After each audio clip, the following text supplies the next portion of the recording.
Vamos passar então para a próxima sessão. A próxima sessão, portanto, é uma área que me é muito querida, portanto, ginecologia e obstetrícia. Vai ser apresentada, vamos ter aqui connosco a Carolina Mendonça Rodrigues, olá Carolina, que é interna do Hospital Beatriz Ângelo. Portanto, força Carolina, defende aí com unhas e dentes a nossa especialidade, que de certeza que vai ser espetacular. Até já. Olá, Marta. É uma honra ser eu a apresentar a nossa especialidade. O meu nome é Carolina Mendonça, eu sou interna de Ginecologia e Obstetrícia do segundo ano do Hospital Beatriz Ângelo. Pronto, sendo do segundo ano tenho algumas limitações porque Fabuloso, ainda só Rita, vi a trata. parte da obstetrícia, por isso, Marta, se tu tiveres alguma coisa a acrescentar no fim, à vontade. Pronto, qual é que é a palavra que melhor descreve a nossa especialidade? Eu escolhi abrangente, mais do que versátil, como muita gente tem dito. Eu acho que é vasta, é amplo, é inclusivo, é uma especialidade 2 em um e nós acabamos por ser um médico 3 em um. Acabamos por ser médicos, cirurgiões e temos sempre um pouco de ecografista dentro de nós. Por isso, a azul temos a área da obstetrícia, a vermelho a área da ginecologia e como podemos ver divide-se em uma multivariedade de consultas, a nível hospitalar sobretudo de alto risco, mas a nível privado seguimos também as gravidezes de baixo risco. Cada vez há mais patologia na população grávida, porque são mulheres cada vez mais velhas e com patologia antecedente também. Temos também ainda a consulta de interrupção voluntária, a enfermaria da obstetrícia e a enfermaria de puérperas, que acaba por ser diferente, são as grávidas e depois as puérperas, são as patologias são muito diferentes, e também a área de diagnóstico pré-natal, que tem a sua consulta própria, a ecografia e as técnicas invasivas. A ginecologia eu conheço menos bem, mas sabemos que há a ginecologia geral, assente sobretudo no bloco operatório e na consulta, a ecografia ginecológica, a sonologia. Esta área da mama muitas vezes é partilhada com a cirurgia geral, mas, por exemplo, no meu hospital é assegurada maioritariamente por nós. A colposcopia, patologia do trato genital inferior, esteroscopia e laparoscopia, ginecologia oncológica, uroginecologia e patologia do pavimento pélvico e a infertilidade. E posso-vos dizer que há mesmo subespecialidades dentro da nossa especialidade, a medicina materno-fetal, a ginecologia oncológica e a medicina da reprodução, e agora também surgiu uma competência de ecografia obstétrica.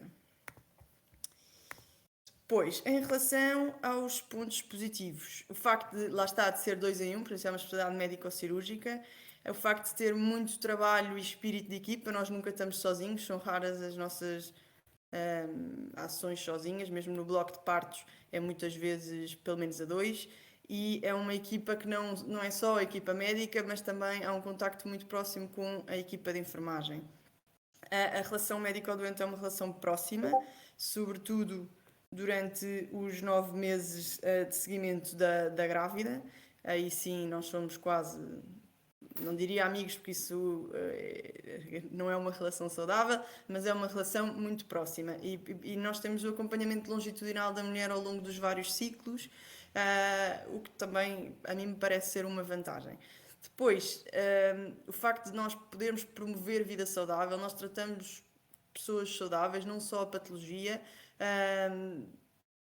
Somos nós responsáveis por variados rastreios ao longo da vida da mulher e isso é bom porque a maior parte dos desfechos acabam por ser positivos. O nosso dia a dia é um bocadinho mais light, mas pronto, em contrapartida, quando é dramática a séria.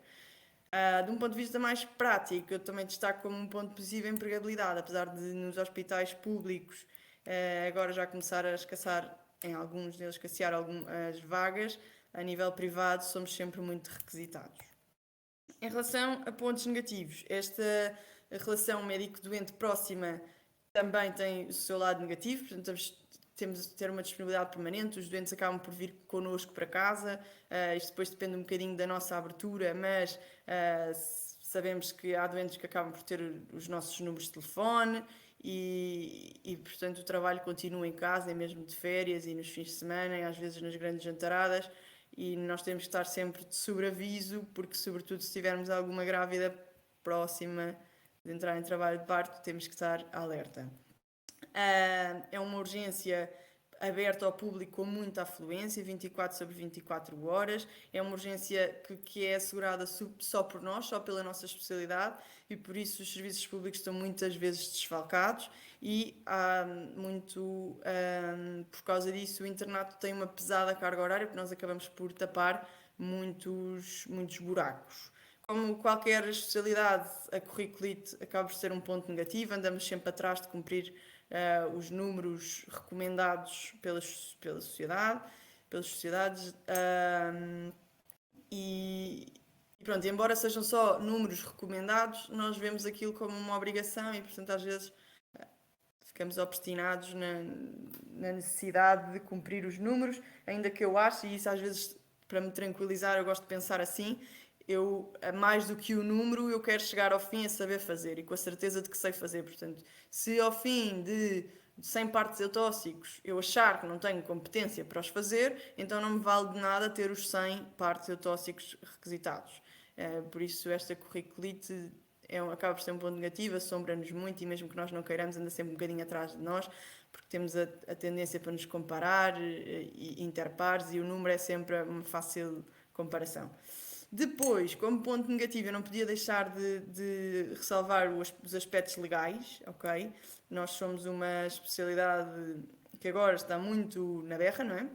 Toda a gente fala da violência obstétrica e a responsabilidade médica e a responsabilidade civil, e se nós virmos aqui este gráfico, facilmente percebemos que estamos no topo no que diz respeito a ações disciplinares por alegada negligência. Eu deixei aqui alguns artigos para o caso terem alguma curiosidade em ver mesmo números e estatísticas sobre responsabilidade médica de uma perspectiva portuguesa.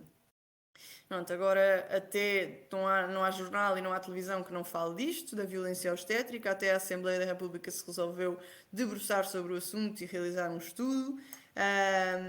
Falam de pontos do marido, que eu não conheço nenhum obstetra que saiba sequer o que é assim um mito urbano, mas que pronto, ainda bem que estão a estudar, pode ser que cheguem a alguma conclusão. Deixo-vos também 2 artigos que, embora enviesados porque foram escritos por obstetras, acho que demonstram muito a nossa visão e aquela sensação de que, mesmo como qualquer médico, só querendo o melhor para o nosso doente, acabamos por ser atacados de todos os lados e fazendo aquilo que nós acreditamos que seja o melhor, muitas vezes somos julgados por isso. O internato são 6 anos, portanto 72 meses. Vocês depois podem ir ler esta portaria, está muito bem organizada, fala de números, fala de estágios, fala de objetivos a cumprir. Eu acho que não seria uma seca para vocês se eu entrasse por aí, mas a regra geral são 2 anos de obstetrícia, 2 anos de ginecologia, 6 meses de formação suplementar, 6 meses de estágios opcionais, 6 meses de obstetrícia e 6 meses de ginecologia, sendo que este último ano é no serviço de origem, ok? Entre estes 2 primeiros de obstetrícia e os 2 de ginecologia, a sequência não é obrigatoriamente esta. No meu hospital, regra geral, cumprimos. Também começamos com a obstetrícia, mas eu sei que há sítios onde começam com a ginecologia, até sobretudo se houver mais do que um interno a entrar, há sempre aquele que vai ter que começar pela ginecologia e eu acho que geralmente é tirado à sorte, ou então tem a ver com a nota, isso depois depende um bocadinho da organização. Estes são os meus primeiros 4 anos, só para terem uma noção. No meu hospital, no Beatriz Ângelo, nós começamos com um estágio de bloco partos, que eu acho que é uma grande vantagem, porque nos deixa logo mais à vontade naquilo que vai ser a urgência, que é transversal ao internato todo e com muitas horas de urgência e permite-nos adquirir a autonomia progressiva, sempre tutelados, porque no fundo é um estágio, portanto eles assumem que estes primeiros 3 meses nós estamos ali para aprender e depois já ganhamos autonomia para podermos começar a fazer, sermos nós a entrar em ação. Pronto, enfermaria, ecografia obstétrica, consulta, depois não sei quantos meses de consulta, na prática eu também asseguro a enfermaria, portanto depende um bocadinho dos nossos dias se eu consigo ou não ir à consulta. E por fim, DPN, outra vez com a ecografia obstétrica, e isto é agora onde eu estou. E a ginecologia está organizada também de acordo com os estágios e bastante bem organizada no meu serviço. E eu acho que, regra geral, nos hospitais também, a grande questão é se as pessoas conseguem efetivamente cumprir isto ou se são chamados para tapar buracos, os tais buracos, pelos serviços desfalcados. Como é que devemos escolher o hospital? Eu acho que isto é muito, muito pessoal. e não deixem de o fazer. Perguntem, perguntem, perguntem, falem, falem, falem e, melhor que tudo, visitem, porque para mim, pessoalmente, aquilo que é mais importante é o ambiente do serviço e isto vocês só vão perceber e é muito pessoal, indo, falando, percebendo se andam nos corredores, as pessoas vos dizem bom dia, se as pessoas têm interesse em receber-vos ou se não querem saber, como é que é a equipa de enfermagem, como é que é a equipa médica, se há relação entre as equipas, porque isto depois vai ser o nosso dia a dia e são tantas horas no hospital e tantos anos pela frente que de facto tem que ser um sítio onde nós nos consigamos sentir confortáveis para poder apostar no nosso internato, porque se vai ser um ambiente do qual nós vamos querer fugir, então não pescadinha de rabo na boca, nós não vamos investir no internato e quanto menos investir, menos vão querer saber de nós e, portanto, o ambiente vai se degradando e não é de todo esse o objetivo. Nós temos que ter uma vida, antes de mais somos pessoas e como pessoas que somos, temos que nos proteger porque o médico tem que estar estável emocionalmente e o ambiente acho que é de todo, para mim, o mais importante de um hospital. Depois, seja o hospital que for, vocês conseguem mexer-se e se tiverem mesmo vontade, as coisas acontecem. Se tiverem vontade de ir, vão.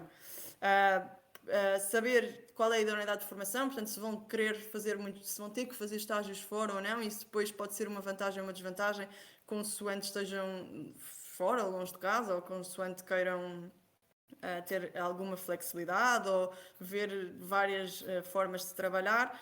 Por outro lado, quanto mais estiverem no vosso serviço, mais sentido de casa vão ter e mais o interno da casa vão ser, e isso acaba por vos proteger, obviamente, e por vos privilegiar, quer queiramos, quer não. Somos seres humanos, portanto, há relação humana e é normal haver privilégios.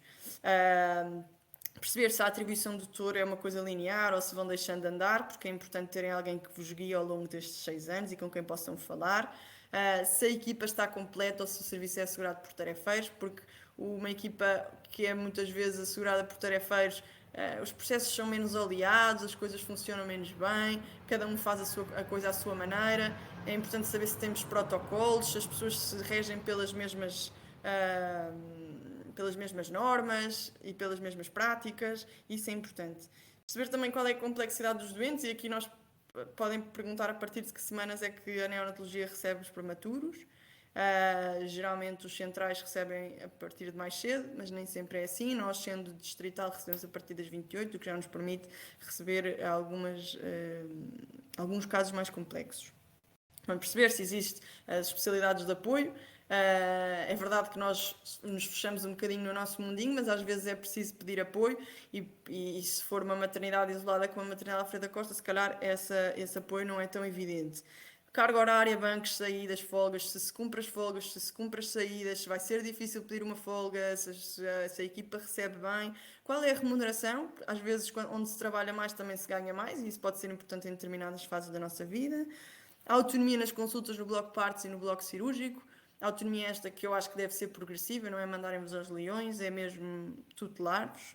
Se é fácil cumprir números, se vamos ficar ansiosos com a curriculite, se há estágio de bloco partos ou não, porque eu acho que é importante.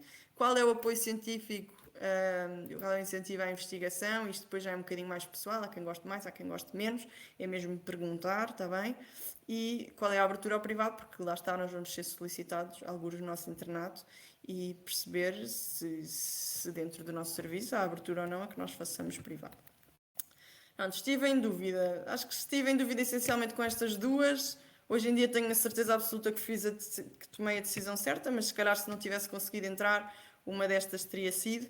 A anestesiologia, porque tem muita também a emergência e a decisão rápida, e a obstetrícia nisso também tem muita, mas é uma área exclusivamente médica, por isso não teria nunca a componente cirúrgica, e sem acompanhamento longitudinal do doente é uma coisa mais esporádica. E a cirurgia geral, por outro lado, é exclusivamente cirúrgica. Sabemos que há um pior ambiente nas equipas de trabalho, regra geral. Os tempos cirúrgicos são mais prolongados, o que também não me agrada por aí além, e a população é essencialmente doente, portanto não há propriamente uma população saudável para seguir. Em termos de ranking nacional, olha, organizei isto aqui muito rápido, pela zona do Norte, zona de Lisboa e Vale do Centro, Vale do Tejo, Centro. Alentejo e Algarve e ilhas. Anda ali o último colocado do último ano foi 762 nas ilhas. Em Lisboa fecha um bocadinho mais cedo, 465. E eu circundei aqui os principais hospitais a ser escolhidos, mas eu aconselho-vos mesmo a falarem internos que acabaram de escolher porquê e internos mais velhos. É mesmo importante ver qual é a diferença da perspectiva do interno mais velho para o interno que acabou de entrar, está bem? Eu, como interna de segundo ano, ainda tenho a visão um bocadinho enviesada e eu normalmente recomendo sempre que falem com os mais velhos, já passaram por outras coisas, têm outro tipo de experiências, tiveram outros desafios que eu ainda não tive e que é importante também terem essa noção. Pronto, obrigada. Obrigada a nós, Carolina. Acho que foi mesmo espetacular. Portanto, defendeste super bem a nossa especialidade. Gostei imenso de ouvir. Estive super curiosa. Não sei se vamos aproveitar ver aqui algumas dúvidas no chat e posso aproveitar para dar já agora um bocadinho pôr o meu quê, né? Da minha especialidade na maternidade. Portanto, uma coisa importante que eu achei muito bem, a Carolina, é a parte de trabalho em equipa. Portanto, eu acho que isso define imenso o nosso dia a dia. Se vocês são pessoas que gostam de trabalhar em equipa, é fundamental, tá bem? A parte da curriculita eu acho que é um pouco transversal a todas as especialidades, mas é realmente uma sombra e em ginecologia há muitos hospitais que não conseguem tão facilmente assim os números, está bem? A maternidade, por exemplo, a Alçaria da Costa, para a ginecologia, às vezes é muito difícil conseguir mexer com todos os números, faz um grande esforço, os especialistas fazem um grande esforço, mas é realmente difícil, até porque somos muitos internos e isso também acaba por influenciar. Muito bem, acho que é muito importante vocês investigarem a questão que a Carolina falou do bloco de partos, está bem? Porque eu acho que é um estágio fundamental. Os locais que o têm, acho que todos os internos acabam por gostar muito e vai-vos ajudar imenso depois na vossa prática clínica e no início, no integrar do internato. Na maternidade, por exemplo, ainda não temos, estamos a lutar por isso. O ano passado tínhamos conseguido, mas entretanto apareceu o Covid e obviamente que as prioridades ficaram todas alteradas e as internas mais pequeninas, digamos assim, foram um bocadinho mais resguardadas da urgência e postas mais em consulta, que era um ambiente mais controlado, não é? Uma vez que às vezes com as situações Covid aquilo fica tudo um bocadinho imprevisível e mais difícil de controlar e é cheio de equipamentos, não é? Mas pronto, acho que é importante essa questão de investigarem porque realmente é uma coisa que não é comum a todos os internatos, está bem? Não sei se alguém quer colocar aqui alguma dúvida pelo chat, aproveitem agora, neste caso têm duas pessoas que vos podem dar aqui boas respostas. Parece que não. Ok, resta-me então agradecer muito, Carolina, gostámos imenso. Acho que foi muito Obrigada. útil. E obrigada. Um resto de um bom dia então.